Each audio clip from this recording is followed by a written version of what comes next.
about everyone has heard about toenail fungus and athlete's feet. But do you know what causes them? Hi, I'm Daria Nichiferova, regular podiatry associates. Today, one of our pediatric surgeons, Dr. Ankur Bari, is here to talk about these common conditions and how to effectively treat them. Dr. Bari, what are the most common signs of toenail fungus? Well, Daria, the first sign of toenail fungus is the nail becomes yellow. So when you see the nail becomes yellow, you should think about fungus. Then the second sign is that the nail becomes really thick. So if you use a nail clipper, you won't be able to cut it. So you would know that it's kind of fungus. Third sign is you will smell. You will smell a lot. You feel like it is not normal. You feel like you're sweating a lot. So that is the third sign of fungus. And the fourth sign is that you would see that debris and white coloration on top of the nail and sometimes on the bottom of the nail. So if you feel like these four signs are on your toenails, then you should go and think about fungus and go talk to your doctor. How about athlete's foot? So athlete's foot is similar to fungus of the toenail, but it is slightly different. So it is the condition of the skin of the foot. So on the bottom of the foot, mainly when you have fungus, you'll see dry skin lesions. They're like cauliflower shaped lesions, and they look like dryness in the skin, but it is actually fungus. So there's no really clinical diagnosis for it. You have to just look at it, and if you see circular lesions, cauliflower shaped and dry, you should think about Tinea Pedis, which is fungus in the foot. I see. Is it itchy? It itches a lot. Sometimes it does not itch. So it depends on if it is acute, it itches. If it does not itch and it's circular lesions, cauliflower is probably chronic. So, what causes these conditions?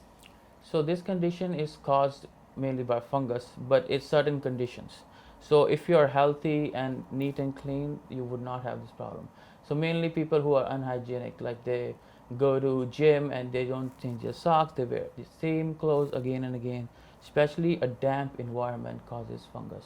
Anything that is damp causes fungus. So for example, like a person who's a young athlete goes to swimming pool for 5-6 hours and that's going to gym and showers and keeps on walking barefoot and does not clean his feet, would eventually get a moist environment in his feet and get fungus. The second cause is that if you have a disease like HIV or diabetes or hepatitis, that will make your immune system weak, will cause fungus to easily come on the nail and on the skin on the foot. Are older people more prone to have nail fungus? Older people are immunocompromised naturally, even if they don't have diabetes or even if they don't have HIV. After 65 years of age, they have a chance of getting fungus in the nail and on the skin on the foot. How do you diagnose a nail fungus? So mainly the nail fungus is diagnosed by clipping the nail and sending the nail to a lab, and in the lab they will check it under the microscope and see if the fungus is there or not. So there are two kind of nail clips, which is nail biopsy, which means that we see actually have fungus or not. The diagnosis is onychomycosis. Then there's nail culture, which is they take the nail piece and they grow it in a culture and see what kind of fungus grows, because there are different kind of fungus. There's dermatophytes, then there's candida, yeast. There are 4 or 5 main kind of fungus. So each fungus kind of have a different treatment. They are similar, but the treatment is slightly different. Basically, they will react to a different drug, right? They will react to a different drug, but there's a lot of overlap in this. Tinea Pedis, which is a skin condition problem in the foot caused by fungus, is really there's no culture or biopsy. You mainly do it by clinical diagnosis, which means you look at the foot, you see the lesions, and if your doctor sees that it is fungus. Basically, if someone has got a spot on their nail, would you recommend them to see a doctor? Absolutely. The spot on the nail is very ambiguous. Spot could be black, could be white, could be purple. So let's say white. White is mainly fungus. If it is black, black could mean melanoma. That is like a life-threatening condition. And then if you say purple, that could be blood underneath the nail. So it's very ambiguous saying the spot. It has to be, it depends on the clinical history. God forbid someone has got a black spot under their nail. What should they do first? So if you see a black spot under your nail, first thing you should do is go see a doctor, because it could be mainly two things. First thing, it could be that you have hit the nail and you bled a little bit under the nail because the skin under the nail could be teared, causing bleeding, and you did not do anything. Now the blood is dry, becomes black. Second thing it could be is could be melanoma, because remember there's a nail, under the nail there's a skin. If the skin is black, it will appear like a black on the top, and it can happen anytime. You don't need any trauma for that. So for that, you have to remove the part of the nail and check under the nail, the skin. Would you recommend a person to get a biopsy in this case? Yes, biopsy is highly recommended, because if it is melanoma, then the treatment is very different than if it is just you stubbed your toe and it's bled underneath. So what if it's a white spot? If it is a white spot, it is highly likely that either it is fungus, or it can also be vitamin deficiency. You see normally in people, the fingernails, they have white spots. That normally means they have a vitamin deficiency. It can happen on the toenails as well. If it is on the toenails, it could be fungus or vitamin deficiency. Like I said, it's very ambiguous. You have to do biopsy to tell what it is. So how do you choose a therapy for your patients? Okay, so the treatment plan is based on what kind of, if they have any medical disease, and if they're comfortable with using pills, or they just don't want to do any pills. So there are mainly three kind of treatments for toenail fungus. The first treatment is to use a nail polish. Nail polish you apply every day on the toenails, all of them, for 9 months, and there's only 25% chance that the fungus will go away. It is FDA approved, but this is least invasive treatment available. It does not help in most of the cases because the nail polish cannot penetrate the plate and go underneath the plate on the skin, where the problem is also present, and especially on the nail root, which is behind on the skin. So if you apply nail polish over on the top, it will just remain on the plate and really won't go to the root of the problem, which is the nail root. So who would be the ideal candidate for this kind of therapy? This kind of therapy would be really beneficial to like older people who are like 65 or plus, and who cannot take any other mode of treatments, and for them, they want to do something. This would be a good treatment for them. Let's say if fungus is more severe and it's spread underneath the nail, what would you recommend in this case? So the second line of treatment which I recommend is laser. Laser is just a light which is a more radio frequency light. We just go on top of the nail few times, and on the root of the nail you need 8 to 10 sessions of it, and after that there's 50% chance that your fungal will go away, fungal infection. Why the chances are so high to get the nail fungus back with this kind of therapy?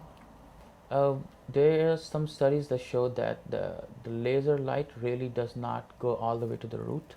Like I was telling you before, the root of the nail is the root of the problem. So if you don't reach the root of the nail, you will eventually have new reinforcements of fungus come back, even if the fungus that is living on the nail will die. So is there any oral medication that patient can take? Yes, there is a FDA approved oral medication called Lamisil. The generic name is terbinafine. So you take one pill every day for 3 months. So it has been known to cure 75% of the chance all the fungus in your nails and in your foot. But the only side effect that these pills have is that it can cause liver toxicity or liver failure. There is an actual black box warning by an FDA saying that it can cause liver toxin enzymes to go high. But in my experience, I've never had this issue with my patients. Even if the liver goes into like mildly failure, it is irreversible and it can go back to normal when you stop it. Thank you, Dr. Bari. How would you treat skin fungus? Skin fungus, also known as Tinea Pedis, can be treated mainly by cream. It is very easy to treat Tinea Pedis as compared to onychomycosis, which is the fungus in the nail. So the treatment mainly involves 2-week application of several antifungal creams in the market, like ketoconazole, clotrimazole, and there are several powders like nystatin you use in between your toes. If you do that for 2 weeks and you follow up with your doctor, 99% of the time fungus in the foot goes away. What is the risk for reinfection? Like you go back into the damp environment after treating all your fungus with all the pills, all the treatment, but you again go back to the damp environment. That can cause reoccurrence of the infection. The other things could be that you became diabetic or you're HIV now. Do the patients have to throw away their shoes?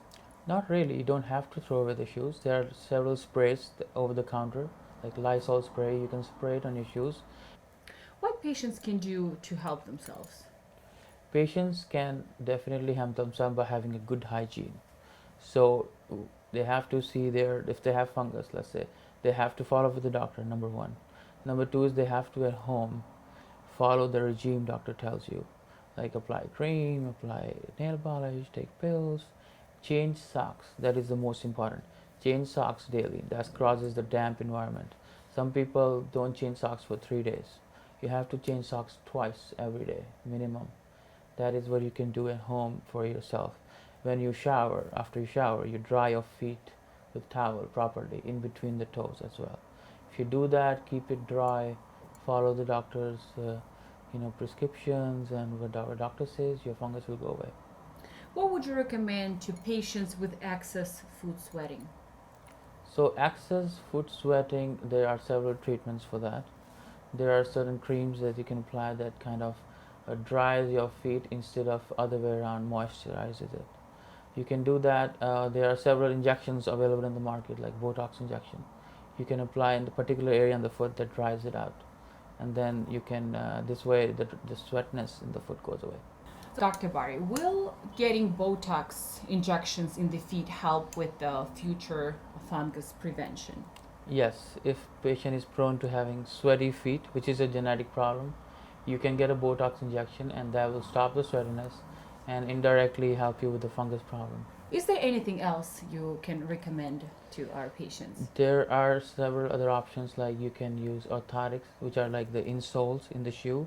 It has an antimicrobial layer on top of it, so that kind of prevents any fungus infection from reoccurring again and again. Dr. Barry, would you ever recommend a surgery for nail fungus treatment? There is an indication for surgery. There are certain conditions. Let's say you stubbed your pinky toe 2 months ago on a bedpost, and now you're starting to see yellow discoloration on the nail. So that's the first sign of fungus.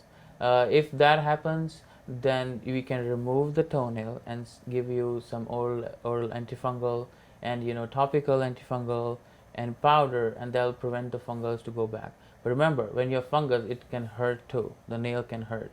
So painful toenail and fungal with only one toenail present, we can remove it surgically. Dr. Barry, could you please tell me, is there any higher risks to get a ingrown nail if you have a nail fungus? So if you have a nail fungus, what happens is you lose the sensitivity of the nail. Nails become thick. You feel pain, but you wouldn't know where the pain is.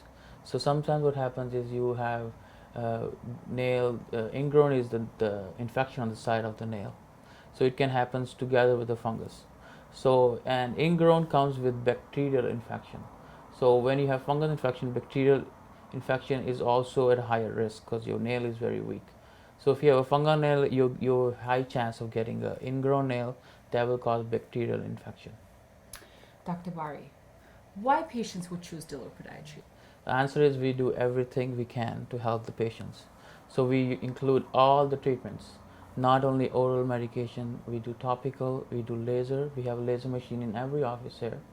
So we do the multidisciplinary approach. If you do all three treatments together and you listen to your doctor, there's 90% chance that the fungus will go away. Thank you, Dr. Barry. This sounds like a solid plan of action to me. Dr. Barry's three-pronged approach is sure to eliminate your fungal infection and get you back on your toes. For Diller Podiatry Associates, I'm Daria Nichifarova.